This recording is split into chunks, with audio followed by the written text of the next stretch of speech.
a Yom Yom do dia 19 de Iyar, extraído de um discurso hassídico do Rebbe anterior. Lá escreve o Rebbe anterior, diz o Rebbe anterior, e o nosso Rebbe aqui seleciona apenas duas linhas concentradas dos ensinamentos daquele discurso hassídico. Hassidut é uma compreensão divina, o intelecto divino, um discernimento que ele nos fala qual é o efeito do estudo da Hassidut, por ser um estudo do intelecto divino, estudo diferente da nossa lógica natural, instintiva, humana, mas sim um intelecto que trata de divindade, um intelecto supremo, divino. Então, por isso, a Hassidut nos traz o discernimento que mostra ao homem, ao ser humano, quão pequeno ele é, quanto pequeno o ser humano é. Antes de estudar Hassidut, talvez a pessoa tem um ego inflado ou se considera algo grandioso e tão importante, mas o estudo da Hassidut mostra o quão elevado é a divindade, o quão pequeno o homem é, mas ao mesmo tempo a Hassidut também revela e aqui imensas alturas pode se elevar. Até aqui imensas alturas o ser humano pode se elevar através de um trabalho de autoaprimoramento, de aprimoramento do caráter, de aperfeiçoamento das suas virtudes, visando uma evolução e elevação espiritual. Portanto, o Hassidut é uma compreensão divina, um discernimento que mostra ao homem quanto pequeno ele é, e aqui imensas alturas ele pode se elevar. Sobre essa questão da Hassidut, demonstrar ao homem, ao ser humano, quão pequeno ele é, conhecida uma história de um Hassid, das gerações anteriores. Se fala que esse Hassid era uma pessoa já muito pia, muito religiosa, observante, e morava na Terra Santa, morava em Jerusalém, já há décadas, talvez séculos atrás. E ele estudava a Torá o dia todo e etc., mas ele sentia que ainda faltava alguma coisa, e ele escutou, chegou aos seus ouvidos sobre os ensinamentos dos mestres hassídicos que estavam na Rússia. Você pode imaginar o que era naquela época, sem os meios de transporte que nós dispomos hoje, o que era naquela época viajar de Israel para até a Rússia, né? Então se fala que ele deixou tudo atrás, ele decidiu que ele tinha que ir até lá e conhecer o Rebbe, entender o que eram esses ensinamentos hassídicos. Ele empreendeu essa longa e tortuosa viagem. No final ele chegou no Rebbe e começou a estudar Hassidut, etc. E assim passava o dia todo no Beit Midrash, na casa de estudos, né, sobre os livros, estudando e se aprofundando. Se fala que umas pessoas vieram por curiosidade e perguntaram para ele: olha, quando você estava em Jerusalém, você também sentava o dia todo no Beit Midrash, na casa de estudos, e também estudava a Torá o tempo todo e se dedicava ao estudo, algo espiritual, e etc.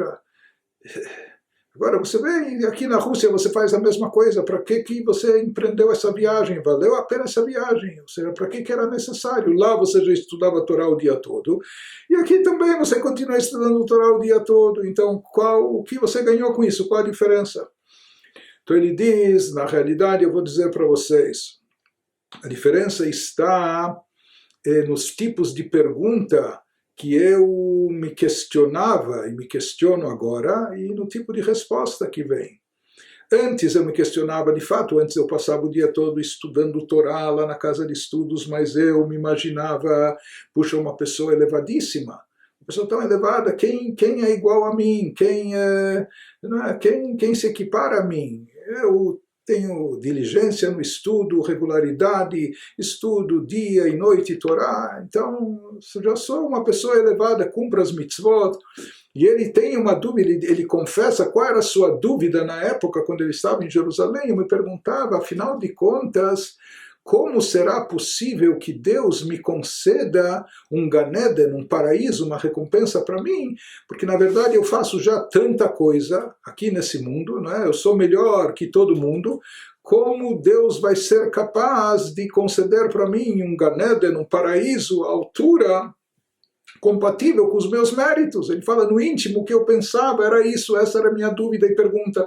E no final a minha resposta é, sabe o que? Deus é onipotente, ele é todo poderoso. Então, por mais que vai ser muito difícil encontrar um lote no Gan Eden que corresponda a todos os meus méritos no Gan Eden, no paraíso, mas já que Deus de tudo ele é capaz, ele vai conseguir resolver isso e também arrumar para mim um lugar grandioso no paraíso no Gan Eden.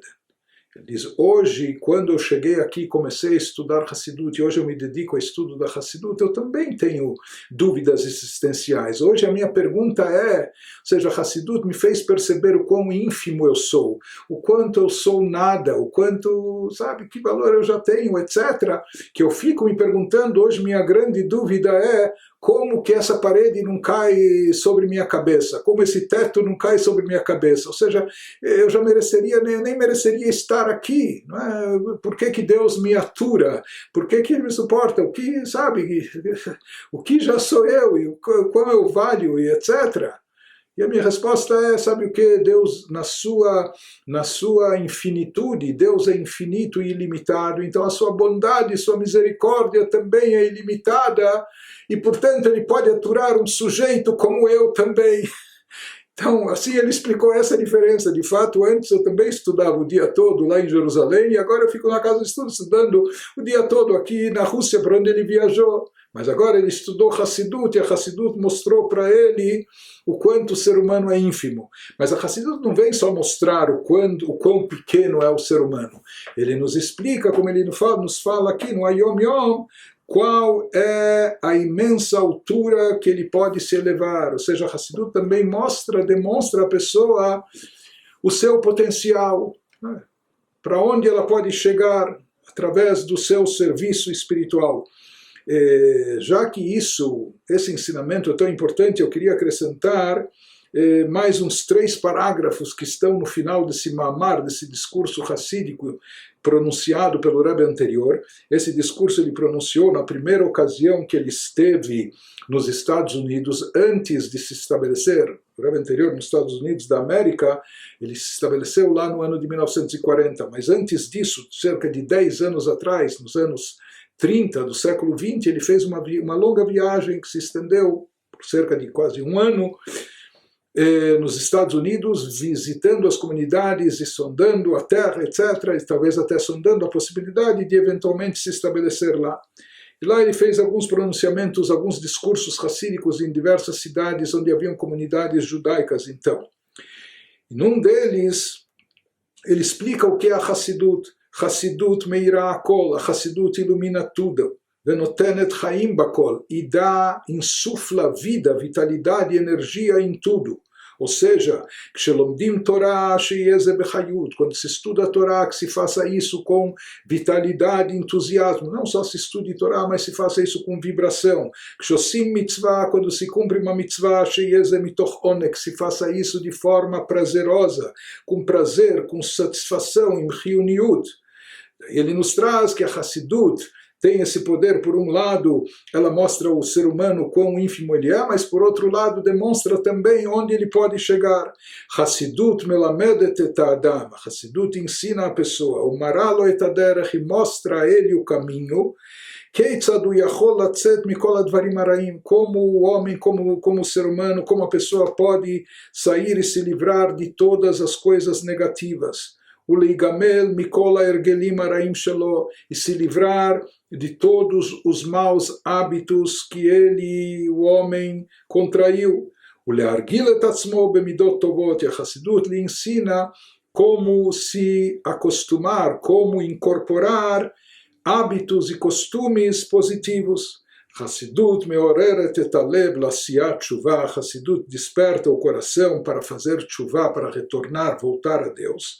Vechazará le'Abba Kadosh, voltar para o Pai Sagrado, como Shkatuv, que Avinu Ata, já que Deus é o nosso Pai Celestial, Avinu Shebashamayim, e Ele, Yekabel et atfilot shelachem veshelanu, e Ele vai aceitar as nossas preces e orações, trazendo para nós tudo aquilo que necessitamos de bom, materialmente e espiritualmente.